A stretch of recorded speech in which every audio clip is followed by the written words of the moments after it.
Howdy, howdy, Wealthy Legacy Journeyers. Welcome back to another episode of the Wealthy Legacy Journey. I'm your host, Kendell Liden, and this is a show where we talk about building wealth on purpose for a purpose. The title of today's episode is Keep Going, Keep Pushing, Don't Give Up on Your Worst Day. And that last little part there of don't give up on your worst day is actually something that Libby and I tell to each other often. We'd say, don't give up on your worst day.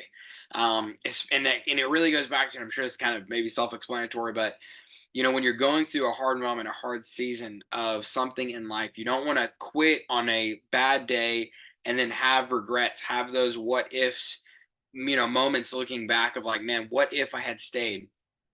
But instead, if you keep pushing through the difficulty, through the struggle, unless you just hit a situation where you're like, obviously this is 100% just not working.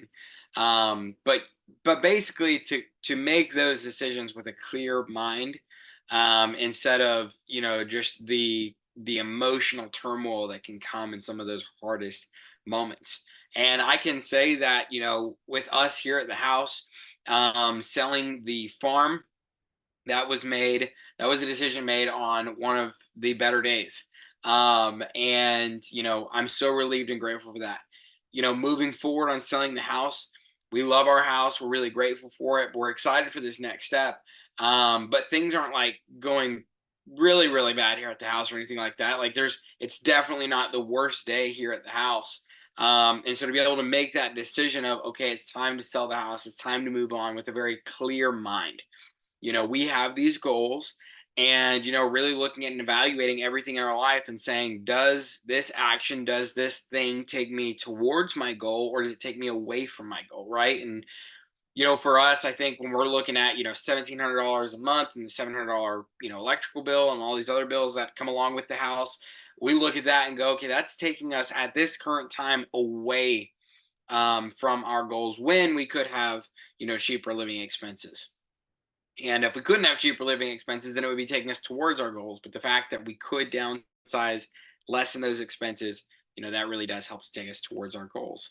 But I say that though because this last week was kind of a crazy week, and so and last Thursday of last week in the evening, I started just feeling like a little bit woozy, a little bit nauseous, and I ended up just absolutely. I was up all night that night, not feeling good, all sorts of fun sickness. And then Friday I was sick. Saturday I was still recovering. Sunday ended up getting worse again. Monday I went to work, but I felt like absolute trash. Tuesday I started feeling better. By Wednesday I was feeling pretty good. And we got back to working on the house. It was really difficult to lose a whole week. And as you guys know, we really set out with, okay, let's take the next 3 weeks and bust out everything on the house, especially during the weekends. And so to lose that weekend, oh man, that was a blow. It was tough, but we still got through a whole bunch of stuff. This week's been really productive, especially times later in the day and the evenings, that I can fit in work. I've just been working as quickly as I can on different projects. We've been making a lot of great headway, which is awesome. Shout out to my parents, my mom and dad, Tiffany and Tim. They are coming out to help us this weekend. So today's Friday, so the back half of today they're coming to help work on the house with us, and then also all day Saturday they're being rock stars for us and helping us out. So mom and dad, I really appreciate your help. And I guess this means that I'm signing up to help my kids in this way when the time comes. I don't know, we'll see. But there's this verse that I read during my quiet times. It was so good. I wanted to share it with y'all because I related with it and connected with it this week. And I think maybe there's some golden nuggets for some people out there with it as well. This is James chapter 1, verses 2 through 12. Consider it all joy, my brothers and sisters, when you encounter various trials, knowing that the testing of your faith produces endurance. And let endurance have its perfect result, so that you may be perfect and complete, lacking nothing. But if any of you lacks wisdom, let him ask of God, who gives to all generously without reproach, and it will be given to him. But he must ask in faith without any doubting. For the one who doubts is like the surf of the sea, driven and tossed by the wind. For that person ought not expect that he will receive anything from the Lord, being a double-minded man, unstable in all his ways. Now, the brother or sister of humble circumstances is to glory in his high position, but the rich person is to glory in his humiliation, because like flowering grass, he will pass away. For the sun rises with its scorching heat and withers the grass, and its flower falls off, and the beauty of its appearance is destroyed. So also the rich person in the midst of his pursuits will die out. Blessed is a man who perseveres under trial, for once he has been approved, he will receive the crown of life, which the Lord has promised to those who love him.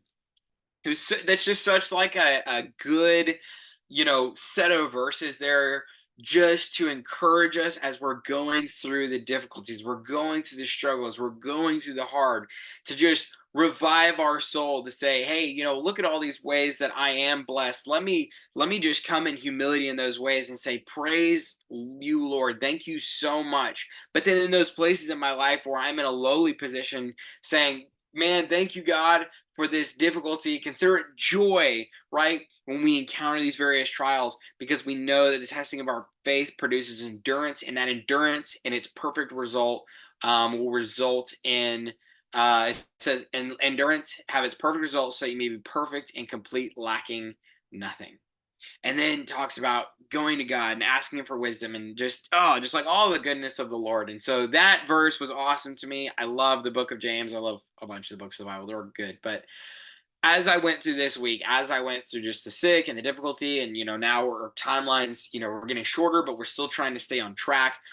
You know, I really started looking at the house. There were some big projects that I wanted to get done. I started getting overwhelmed. In fact, there was a point this last week where I was feeling sick. I was recovering. I think it was like Tuesday or something like that.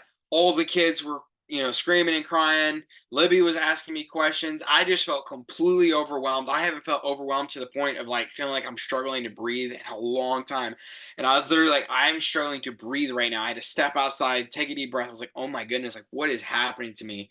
Number one, realizing that, I have bit off a lot in life, way more than I want to chew. And I'm so grateful for being able to downsize my life.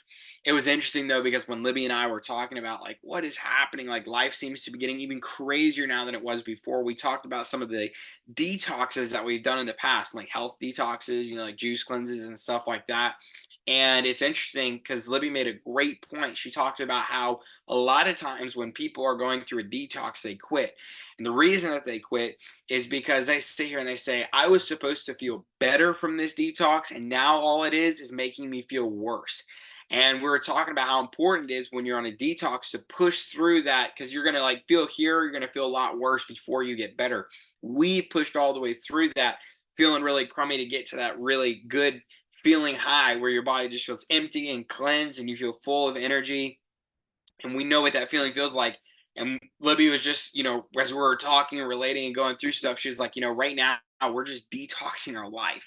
And so things are going to get harder before they get better. I was like, you know what, babe, that is so good. It's so true. You're spot on. And the thing is I think for a lot of us, for you guys even out there, you're going to have to go through a life detox in order to cleanse your life, to be able to make way to start this new journey. Because if you're living like most Americans, well, unfortunately, most Americans are not living the wealthy legacy journey, right? They're not on a path that's going to take them to building wealth and building a powerful legacy. That's not to say that no Americans are, just a majority of us are not. And so you're going to have to detox from that lifestyle as you cleanse your life, you clear things off of your plate, and you get reset, refocused, restructured to walk in the right direction. It's interesting. I was actually reflecting this last week about, the last few years of my life, the kind of American cycle, about what I watched my parents go through, what I watched my grandparents go through, and I realized that most Americans trade, even myself included, our time for money within a job. There's been many times, as myself even being self-employed, I trade my time for money. Now, I at multiple times have made pretty substantial money for my time, and so I felt like I was somehow ahead. But the problem was, and is, in that, active income, if that's all that you have is active income, the second you stop working, you stop making money. Now, active investment income is a little bit different because usually you've already set some investments in motion. And so there's kind of a lag time on these active investment income. So when you first start up, it might take a couple months, of investing in order to start seeing the fruit. But as long as you're being consistent the first couple months, then all of a sudden you'll start getting payouts. Now, let's say that you stop for a few months, you'll probably continue getting payouts on a couple of deals until you've sold everything you had for those capital gains, right? Because active investment income is really all about capital gains as you're building up capital. And you might be making a lot of capital at a time, so it feels like it's a time to be able to let off the brakes. But something I'm even telling myself is that even whenever I start making some of these capital gains, even as I start, we sell the house, we get Hudson sold, we get the 2 acres sold. How do we keep moving forward? Libby and I have been having a lot of discussions, even as you guys know, about do we go to the tax sale in May? Yes, we have a lot going on in our life right now. Yes, things are busy. Yes, we're trying to keep capital, but at the same time, we do want to keep moving forward. So, what does that balance look like? And we're really trying to weigh that out. How do we make sure that we're not stepping off of the gas too much, not pumping the brakes too much, but also at the same time, we don't want to floor the gas. So, my tendency in life is to push on the gas pedal too hard. Libby's tendency in life is to push on the brake pedal too hard. And so, we're really working as a couple to figure out how do we find that balance in life to where we don't overextend ourselves, don't push ourselves too hard. Don't get me wrong, Libby can work with the best of them. And sometimes she struggles not to push that gas too hard. And sometimes I get lazy. Libby's pumping on the brakes is not laziness. Hers is just genuine, probably wisdom, concern from what we've seen in the past. Sometimes for me, my pumping on the brakes is more of laziness. I'll be honest about that. It's not typically concern, except for maybe concern of my own well-being and self-interest and just wanting to sit around, lounge around, and do nothing. Um, but you know, so we're just trying to figure out, what does that balance look like? But the crazy part about that American cycle, most Americans would trade our time for money with a job, but then we immediately go out in the marketplace and we trade that money back out for things, or even worse than that, we'll trade our money back away for committing time to somebody else in the form of debt, right? So it's one thing if I were to take the $100 that I earn and I go buy like $100 of groceries. I might not have any money left after that transaction, but I didn't promise anybody my time going forward. But here's what's crazy is if I make $100 and I go buy $200 worth of groceries, or maybe groceries isn't a good example, but let's say that you get $100. Let's just say I went and bought $100 couch. This is a great example. $100 couch off of Facebook Marketplace, and I was like, I'm just gonna make do with a simple couch. I don't have any extra money, but that couch gets me what I need, and I'm at zero. That's not ideal. What would be more ideal is if you bought a couch for $50, or maybe you didn't buy a couch at all. You just sat on the floor. You turn that $100 into $200, and then you went out and bought a $50 couch. You have $150 left. Like that would be more ideal. But every to each his own. You don't really want to be left with no money, but what you for sure don't want to do is take that $100 and go buy a $200 couch with $100 in debt, and you say, "Hey, I'm going to pay you $25 a week for the next 4 weeks," because now what you've just done is you said, "Hey, I'm going to give you a portion of my time. I'm committing to you a portion of my time for the next month of my life. I'm going to give you some of my time," right? Because we're trading time for money, and we're committing to give them money over time. And so that money is a value of your time.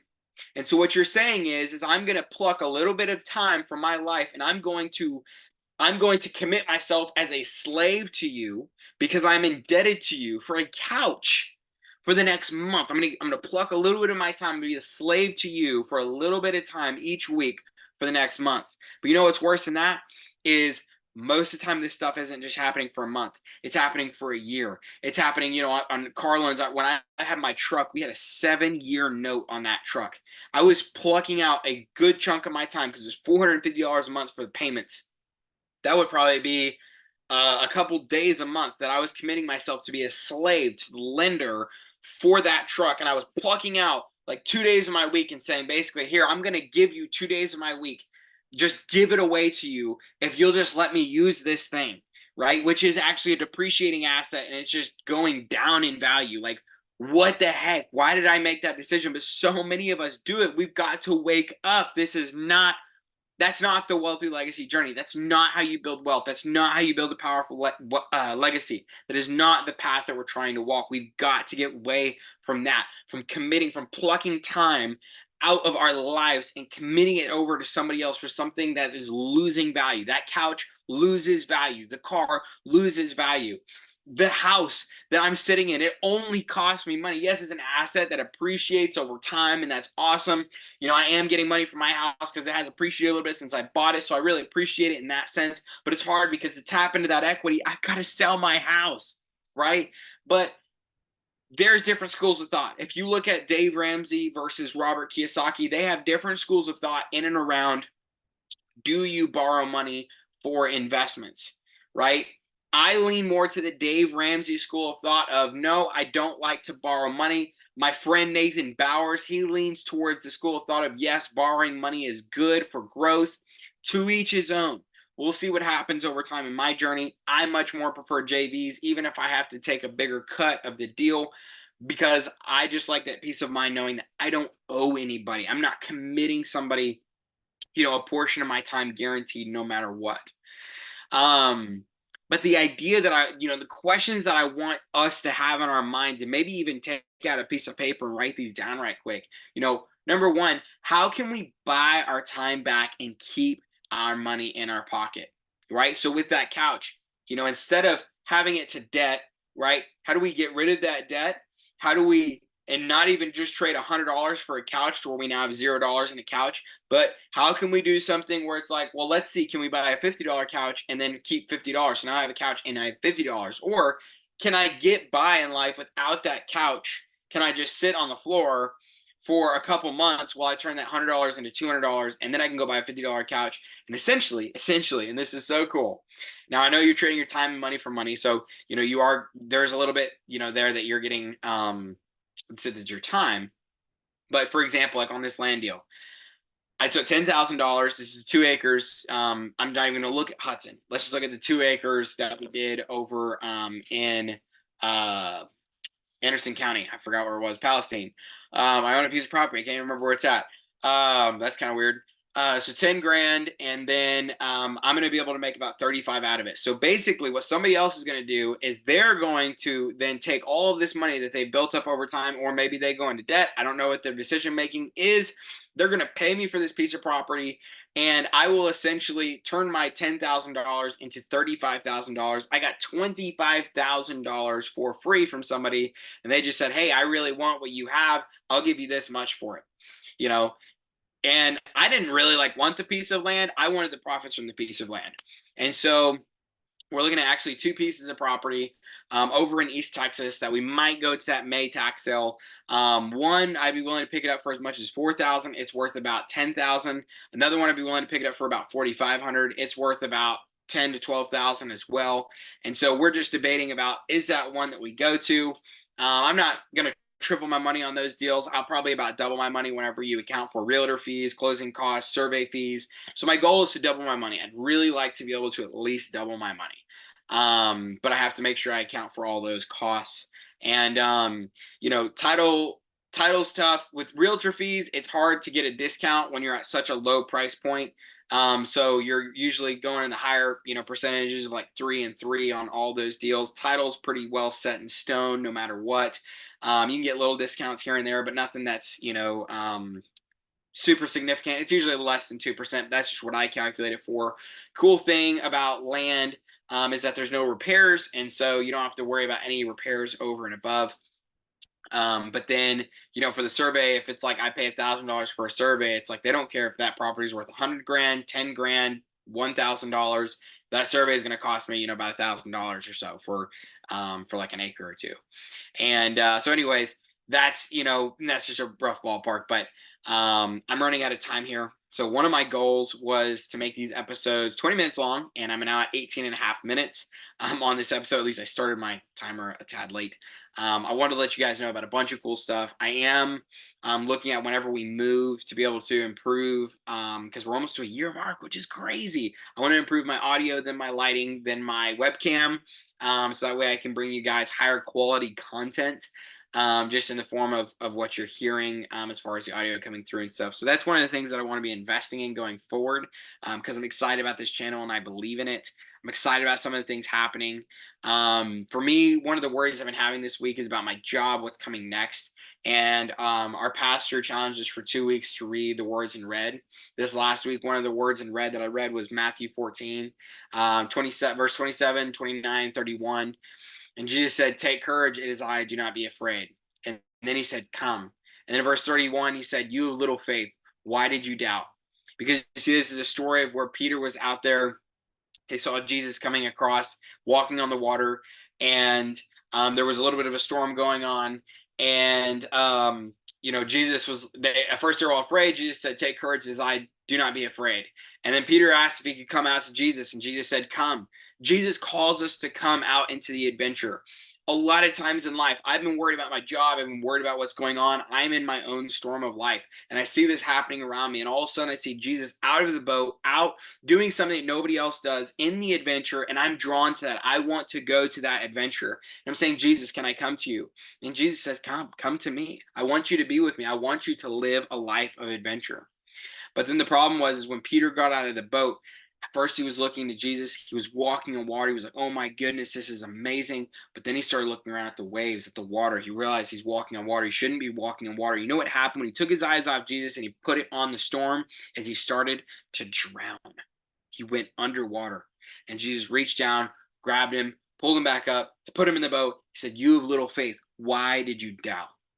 And so even for me, I've been challenging myself of, I realize that I'm in the storm. I realize that I'm going into an adventure with Jesus. How do I keep my eyes on Jesus instead of looking at the storms and the waves and the scary and the unknown? How do I keep my eyes on the light, on the hope? One of the other cool things that happened this week is that we got an offer on two more of the Hudson lots. So we have two Hudson lots sold. Two more we got an offer on. And those are, it's a family that's wanting two lots. They're buying them cash, and that'll actually put Hudson and the whole NK endeavor that we've been working on for like the whole year now in the green for the first time, which is awesome. We've been in the red for a long time. As you guys know, I'm not really a fan of debt. We didn't really have all the conversations ahead of time about how things were going to be financed, who was responsible for what. So it was a little bit of a weight on me. But now the weight's off. These are pretty much almost guaranteed to go through, and those will be in the green. Everything else will be just pure profit from here going forward, which will be amazing. I don't think we're going to make a ton with where we're at right now, but it'll be good to just have that weight off. But yeah, so good. That's a huge praise to the Lord. Awesome update, to give you guys. So I'm going to keep you guys updated with what's happening with Hudson, what's happening with our investments. And if we go to this May tax sale, which I don't know, we might, we'll see. But anyways, I'm at 22 minutes. I'm probably a little bit more because I started this timer a little bit late. And so I really want to stick to shorter episodes. So I'm going to go ahead and pray for us right quick. We're going to do our identity mantra and we're going to sign out. Lord, I just pray that everyone listening to this episode, whatever storm they're going through, because we all go through storms. We all go through the wilderness. We all go through those times of being in the desert. We all go through those moments in life where you call us to an adventure, where you ask us to walk through the place where you parted the Red Seas. We all come to that place where we see you outside of the boat and everybody else is in the boat. We don't want to be in the boat anymore. And we see you and we wonder, can we get out of the boat? And we realize that you call us out. But then we have to make the active choice to walk full of faith, not in doubt, not looking at the storms and the waves and the seas, but looking to Jesus as we step out in our adventure.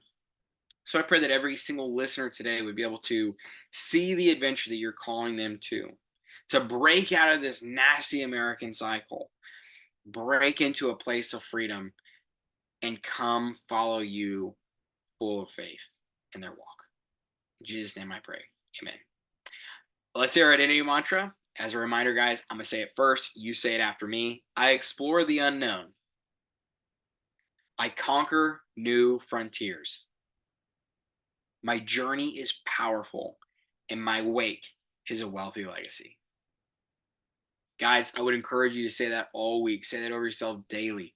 when you get that hard, when you feel called to the new adventure, when you feel like you need to do something different, just remember, I explore the unknown. I conquer new frontiers. My journey is powerful and my wake is a wealthy legacy. Like, just speak that over yourself. Your words are powerful. And remember, guys, the way we define wealthy here at the Wealthy Legacy Journey is simply the ability to cover your monthly expenses without having to lift a finger, right?